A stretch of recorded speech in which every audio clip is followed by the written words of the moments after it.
இங்க மச்சான் சம்பாதிக்க செலவுக்கே கரெக்டா இருக்கு. எங்க சேவிங் பண்றது? கடனா ஒரு 2000 ரூபா இருந்தா கூட மச்சான். ப்ரோ நீங்க மாசம் எவ்வளவு சம்பாதிக்கிறீங்க? 5000 ப்ரோ. என்கிட்ட ஒரு வேலை இருக்குது, 30,000க்கு மேல சம்பாதிக்கலாம், வரீங்களா? ப்ரோ உங்களுக்கு எங்கேயோ பார்த்த மாதிரி இருக்கு. என்னையவா? ஆமா, என்ன வேலை சொல்லு மச்சான். ஒருத்தன் உன் ஏரியால கலெக்ஷன் ஆகிட்டு இருக்கான், நீ யாரு கூட கடலை போட்டுட்டு இருக்க? 5 நிமிஷம் ப்ரோ, நெக்ஸ்ட் டைம் என்ன வேலைன்னு சொல்றேன், எனக்கு கொஞ்சம் அர்ஜென்ட் வேலை இருக்குது, வரேன். என்ன ப்ரோ முடிவு பண்ணியிருக்கீங்க? அது ஒரு நிமிஷம் ப்ரோ. என்னடா உனக்கு பிரச்சனை? 10,000 ரூபாய் கேட்டா உங்க வீட்டுக்கு வெளியே தான் இருக்கிறேன், 10 நிமிஷத்துல இல்லைன்னா நான் கிளம்பிடுவேன்டா. அப்புறம் சரி ஓகே மச்சான், ஒரு 5 நிமிஷம் நான் உடனே வந்துடுறேன். சரி okay bro, next time meet பண்ணலாம் ப்ரோ. ஓகே ப்ரோ உங்களுக்கு எங்கேயோ பார்த்த மாதிரியே இருக்கு. சரி okay bro, next time meet பண்ணலாம் ப்ரோ.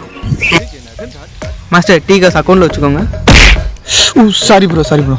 ப்ரோ உங்களுக்கு எங்கேயோ பார்த்த மாதிரியே இருக்கு. டே கஞ்சா பேசினாரி, என்னை எங்கேயோ பார்த்துருக்கேன்னு சொன்னீங்க.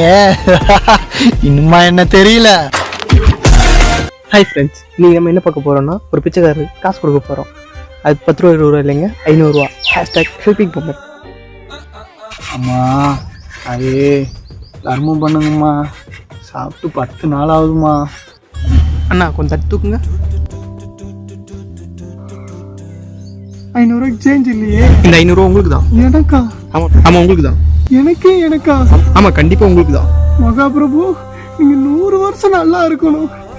எங்கள் பாட்டியம்மா சொல்லியிருக்காங்க, 4 பேருக்கு நல்லது பண்ணாதான் நம்மளுக்கு 4 பேர் நல்லது பண்ணுவாங்கன்னு. அண்ணா உங்ககிட்ட 500 ரூபா கொடுத்தல, அது கொடுங்களே. ஏன்? ஒரு நிமிஷம் கொடுங்க, தரேன். இந்தாங்க. அப்ப அந்த 500 ரூபா அதான் நான் இன்ஸ்டால விளாக் பண்றேன். இன்ஸ்டால விளாக் பண்ண நானடா கிடைச்சேன். கண்டிப்பா நீ கடங்காரனாய் பிச்சை தானே எடுப்பேன் என்ன மாதிரி. நான் சொன்னா அப்படியே படிச்சிருப்பேன். நீயா அன்னைக்கு அப்படி இருந்த, இன்னைக்கு இப்படி இருக்க. வளர்ச்சி. ஆமா, எனக்கு ஏதோ வேலை இருக்குன்னு சொன்னீங்க. என்ன வேலை? வேற என்ன, பிச்சை எடுக்கதான். 10 பேத்துக்கிட்ட கடை வாங்குவேன் தவிர பிச்சை எடுக்க மாட்டேன். பாப்போம். அம்மா தாயே,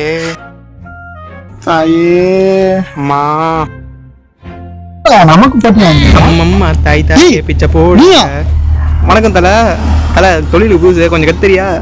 வரும் வந்து தொலையும். இந்த வந்துட்டு தல. சீக்கிரம் எல்லாம் அடம் பிடிச்சிருவாங்க. தல இங்கிட்ட உட்கார, அங்கிட்ட உட்கார. எங்கேயாச்சும் உட்கார்றா. டேய் இங்க பாரு, டேய் இங்க பாருடா. வருதுல ஆளு 50-50. ஓகேவா? அப்ப ஆரம்பி. இப்படி இருந்தா இப்படி ஆயிட்டேன். ஒரு வேலையும் சாப்பிட கொடுத்தனால இப்படி ஆயிட்டேன். சாரி தல. அங்க பக்தர்கள் எல்லாம் போயிட்டு இருக்காங்க, அங்க யார்கிட்ட பேசிட்டு இருக்க? ஒழுங்கா பிச்சை எடு. ஓகே தல. அம்மா தாயே காலு கொடுமையா. பிச்சை எடு அம்மா.